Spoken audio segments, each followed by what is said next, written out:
You know a whole lot of nothing. And if it was any other jiva, local jiva, we would have said at least I have a lot of nothing. Even Sarat Kumara has said, I know a lot of nothing. What is a lot of nothing? Nothing. Doesn't make any difference if you know a little bit or a lot, it's still nothing. And so, therefore, this example itself shows that no matter all the sadhanas in the life, if they are not dedicated to finding out the truth of oneself as the only source of happiness, they amount to nothing. If they are a practice dedicated to gaining the truth, then it becomes yoga, karma yoga. This is what the whole secret is. This is the rahasya which Arjuna is taught in the Bhagavad Gita. Rajavidya, Rajaguhyam, which is translated in, some of the translations are very funny. How is it translated? Kingly knowledge, kingly secret.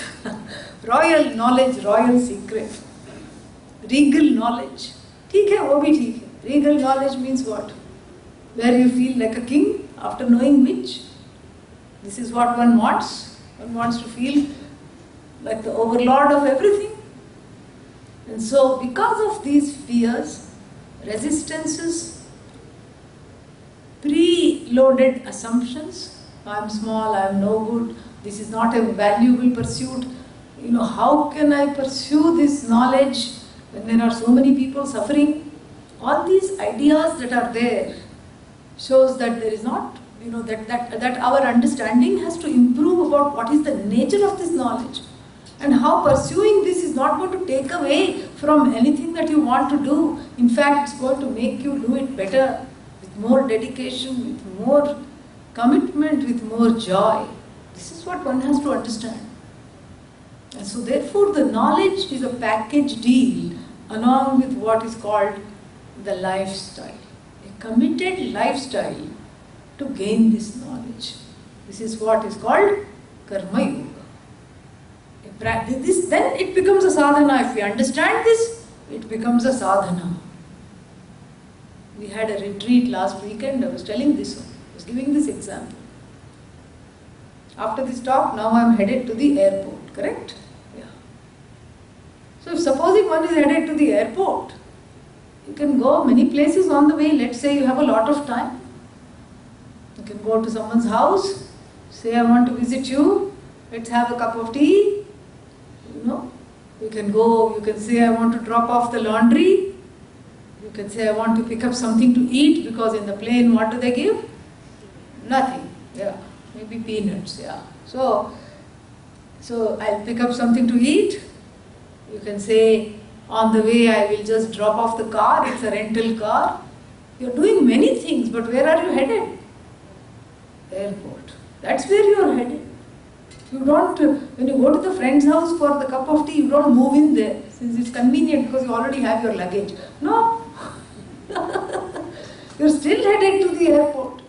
No matter what you do, you don't let go of that destination. So too in Karma Yoga. You pursue the knowledge. The knowledge is really the means which is at the end, because the subject of the knowledge and the object of the knowledge is that happiness alone, knowing which one is free. But there are too many other things to do. Duties are there, obligations are there, desires are there, and therefore I keep doing what I am doing while pursuing this knowledge. And I elevate my activities to the level of sadhana, regardless of whether they are laukika or vaidika. How to elevate them to the level of sadhana? First, the sadhya should be clear. And then, since the main block to receiving this understanding and assimilating this understanding is called raga-dvesha, a block of raga and a block of dvesha. What is raga-dvesha? Strong preferences which make me think that I cannot live without these things. That I cannot live without these things, the understanding is the problem. cannot live without this or that. But this is, this is a problem. Why is this a problem? It's a problem because it's really not true. Seen from the vision that the Gita has of oneself, when the Gita looks at you, she says you are that which is self-standing, self-effulgent, reality which does not need any abridging, which is free, which need not have any props at all. This is the Gita's understanding. This is what you find when you look into the Bhagavad Gita mirror. You see yourself in a new light. But sometimes you don't see anything at all. Why? Because the mirror has become fogged. My own anxiety is making me breathe too heavily on it, and it's all dusty and fogged. This is Bhagavad Gita's example. In the 3rd chapter it says that. Bhagavad Gita's example. The Adarsha, the mirror, is dusty. And so the whole Karma Yoga of gaining certain attitudes and values in my life, even as I go about my daily duties, is the antidote, is the Windex for this cleaning this mirror. Yeah. This is the Windex. And what is the Windex? Samatvam Yoga Uchyate, that is the Windex. Why is it the Windex? Because this equanimity is the vaccination for Raga and Dvesha. In this country especially, this country is called Bhoga Bhumi. And here we are trying to practice Yoga. Yoga within Bhoga. That should be the title of this talk. Yeah. How to practice Yoga inside Bhoga. Yoga and Bhoga are really two ends of the spectrum. They have nothing to do with one another. But you can yogify. This is a term that the youngsters who are from the Hindu network, what are they called? Chai people. They have a program called Yogify. Yogify your life. Yeah. But they only mean asanas. We can borrow from them. Yeah, Sneha ji can tell them that. They'll be very happy. She's going to see them next week. You can yogify your life. We all know how to bhogify our lives, but now we have to learn to yogify. This is what it is. How to yogify? These ragadveshas, their tenor, their force and their intensity has to be reduced. Here we are used to instant gratification. What I want is what I want. When I want is right now, I can't wait for even a second. 2 seconds if something is late. And nowadays we have all these hell phones, Where are you? That is the greeting in the cell phone. Tum kahan ho? You never say hello even. I find that very interesting. You don't say Jai Shri Krishna, you don't say Namaste, you don't say Hari Om, you don't say how are you, where are you? This is our new Namaste. This is the land of instant gratification. No patience. How do you spell that? No patience at all. Quickly we want everything. And then if you don't get it, there is anxiety, there is fear, there is terror, there is alienation. This disconnect is from God, from what we call Bhagavan. Bhagavan is, the whole order in the form of this entire universe. Your own karma is Bhagavan. Dharma is Bhagavan. Everything that you encounter is Bhagavan. And even though Bhagavan is everywhere, I don't know how to relate to this Bhagavan. It's relating to this Bhagavan as a sadhana. To know this Bhagavan as myself is the definition of Karma Yoga. Learning to invite Bhagavan into every area of my activity is what is called yogifying my life. Yeah. The bhogi doesn't think about the consequences of the action. The bhogi doesn't think about who this bhoga should be offered to, who this bhoga, the source of this bhoga is coming from. No. But the karma yogi knows that everything comes from Bhagavan. Tera tujhko arpan. This is what we say in that long song which never ends. Which is that one? Jai Jagadish Hare. Each time you think somebody is ending it, one more paragraph, one more stanza people remember and chant. Then you say, okay, now it's ending, now I'll do. Then one more comes. What a song! I love it, it's beautiful. So like that, Tera tujhko arpan. Whatever is yours, I give it to you. And what is yours? Tan tera hai, man tera hai, dhan of course mera nahi hai, tera hai. This fellow says that. One day, Vishnu is very pleased. He says, such a devotee, hey, dekho, he's giving everything. Lakshmi says, kal ke liye wait karo. Yeah. Lakshmi ji is a practical lady. Yeah. And the next day, again this fellow says, Vishnu gets angry. Yesterday he offered everything. What is there left to offer today? Lakshmi ji says, you don't look for logic in their actions. Because all these jivas are there. You remember? We decided not to get cable TV because we can look at them and we are entertained. We are Bhagavan's source of entertainment. This is all it is. Each jiva is a reality show. That's all it is. Keep changing, they can look at everybody and have a good time. Because thankfully they don't take anything seriously. And that is how we have to be. We have to get to the place where all these raga dveshas which give serious agenda and serious problems are no longer taken seriously. We have to become bigger than our problems. That is karma yoga. That is how to gain this samatvam.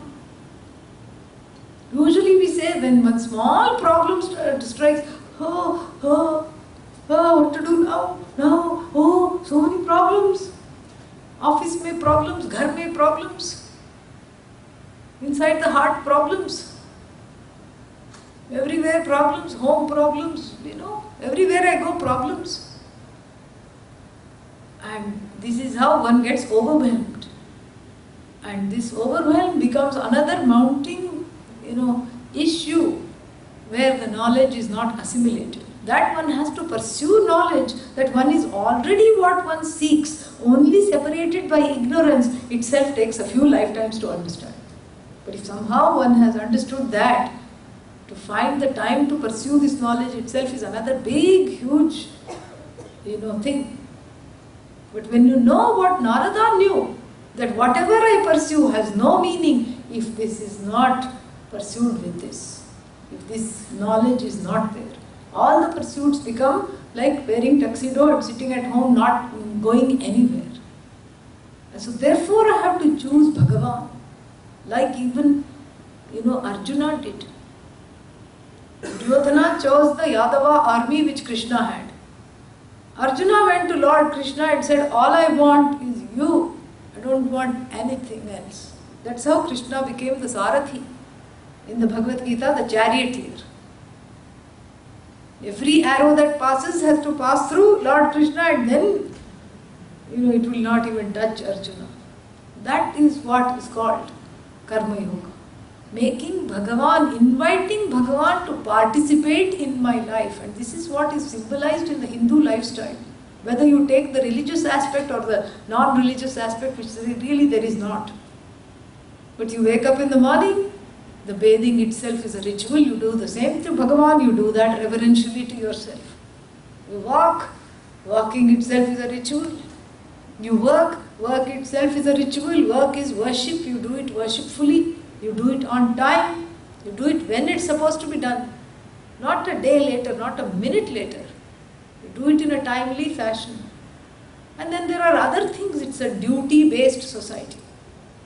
It is not, unlike the West, a rights-based society. If it's a rights-based society, you are in trouble all the time. You become a victim. You have to keep calling the state and you have to keep suing people.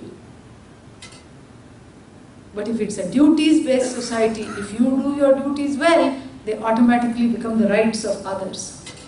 Each person does their duties. You are the one who is in charge of your duty. You don't have to be told. You do it, not for anything else, just for the sake of gaining this knowledge, of assimilating this knowledge. This is how one gains a say over the ragadveshas. Otherwise, ragadveshas predominate. People don't wake up here. People don't wake up here till sometimes noon. And that, is itself shocking.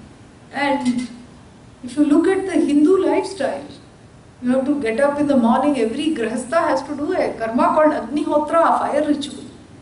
Not only those people whose last name is Agnihotri. Everyone is an Agnihotri. Yeah.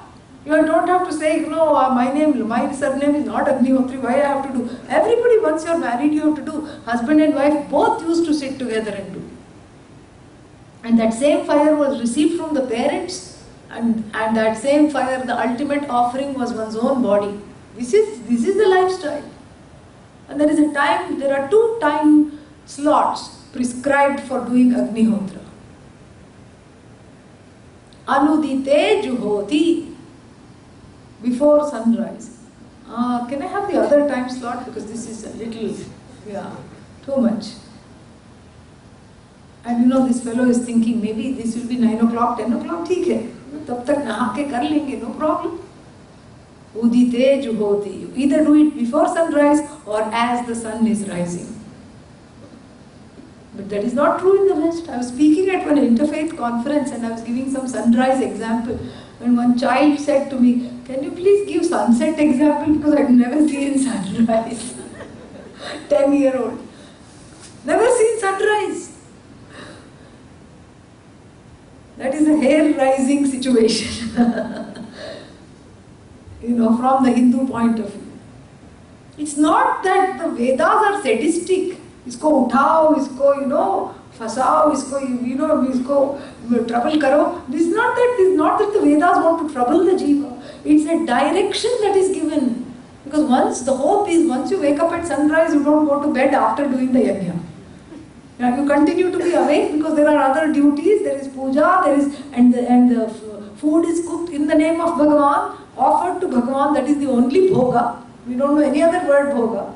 And that bhoga becomes my yoga. And then after that you eat, then you feed everyone, you eat, you have to feed the stranger also, you have to go out, look to the left, look to the right, koi hai, anybody wants to eat, then only you eat. There is no time to even think what I want, what I don't want, I didn't get this in the last life, I didn't get this in the life before. There is no time for regret. And because of this, you learn to accept things as they come. That's how marriage becomes yoga. Marriage is yoga because you learn how to let all the ragadveshas go. This is what it is. And in our tradition, you don't marry the person, you marry the entire village. Correct? That's how it is. So you have to keep adjusting. I'm not just talking about women. Men also have to adjust. They sometimes don't, but they have to adjust. They have to adjust. A woman has to adjust. Often they don't know each other, and even if you know each other, it's difficult to adjust. But this adjustment becomes a process of preparation for this knowledge. So many things. And when you say samatvam, equanimity not with regard to the sameness of what you do. Samatvam is with regard to not even the same action or the same, same way to do it, same manner of doing. Equanimity is with regard to the response you have to the various situations. That is where is the definition of samatvam. Equanimity with regard to the various situations that you encounter. Over those situations you have no control, because every pursuit, everything that you do, you can plan only for the known variables. The hidden variables you have no say over. You have no say over the hidden variables. Because there are certain seen variables. You can say, okay, going from here to there will take me half an hour. Traffic may be there, I'll give another 15-20 minutes. I will leave 45 minutes before, because if it's a half an hour drive, I'll keep some time for traffic. But there may be some hidden variables, correct? You don't know if the road is closed, suddenly something, whole life is a detour. And this hidden variable is nothing but one's own karma from this life or other lives. Each time one has gone against dharma, there is a karma. There is a result of that action which fructifies into uncomfortable situations in the here and now, or even in the hereafter. You know, one always goes to the interview on time, somebody else gets the job. One is almost famous, somebody else takes the credit and puts their name on the paper. This happens, why only to me? Each one asks. Why only to me? It's not just why me. Everyone is asking why me. If 7 billion people are asking why me, then it's not why me, correct? Then we have to arise above the why me and look at that universal order. And what is that universal order? The law of karma. And the antidote to that law of karma is, harnessing the hidden variable which is Bhagavan. Bhagavan is the hidden variable. That is the metaphor why Arjuna made him sit in front of the chariot. Bhagavan is the hidden variable that I have to harness through puja, through prayers. So the prayers become meaningful. It's not something I'm just doing as an end in themselves. They are to ward off the hidden variables so that I can pursue. These obstacles will not come in the way. They are to ward off all the ragadveshas to keep at bay. This is what is the meaning of samatvam, this equanimity I have to have with regard to the fruits of action. So when I see karma as an order which is not separate from Bhagavan, given by Bhagavan, I learn to accept it, if not as a gift, at least as prasada. Prasada means that which you cannot avoid. Yeah. That which you cannot avoid is prasada. Sometimes it's good, sometimes it's not good.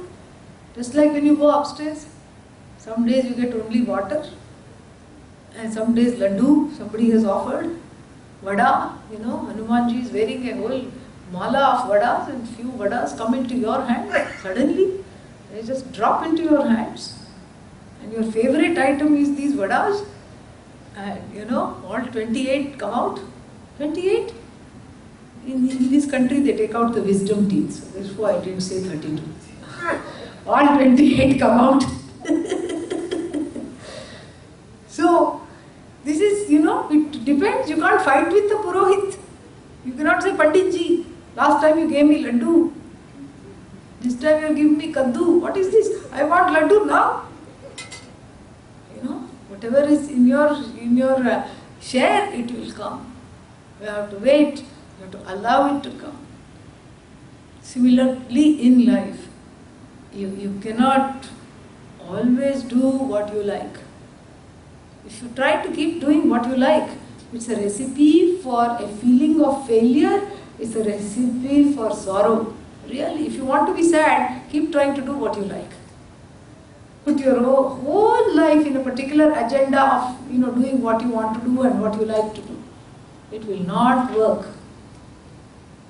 And it takes a few lifetimes to understand why this will not work, because there is many a slip between the cup and the lip, the cup and the hand. Many slips. Many a slip between the cup and the lip. And those slips are Bhagavan, really. Bhagavan in the form of your own karma. And through prayer, I do two things. Through this yoga, karma yoga is a twofold process. One is I become a little more calm with regard to what I did not get, because what I don't get I see as an avatara of God in my life. More difficulties, more Bhagavan, more obstacles, more Bhagavan, I become prayerful. And the second thing I do as karma yoga is I learn to dedicate all my actions to Bhagavan. I don't put myself in the place of the one who is the agent of action. I'm neither agent nor victim. I'm dedicated to Bhagavan. If you are not the agent of action, if you are not the author of action, then there is no guilt. And if you are not the victim, you don't feel like a victim, I'm working so hard, nothing happens, there is no hurt. So, samatvam yoga uchyate, a life that is free of guilt and hurt. I cannot always do as I like. So therefore, I have to learn to like whatever it is that I have to do. This is wisdom. Even on the relative level, this is wisdom. Learning to like what there is to be done. This is the goal of a yogi. Doing as I like is the goal of a bhogi. You can decide what you want to be. Thank you. Om Purnamadah Purnamidam Purnat Purnamudachyate Purnasya Purnamadaya Purnameva Vashishyate. Om Shanti Shanti Shanti. Harihi Om Shri Gurubhyo Namaha. Harihi Om. If there are any questions, I can take that.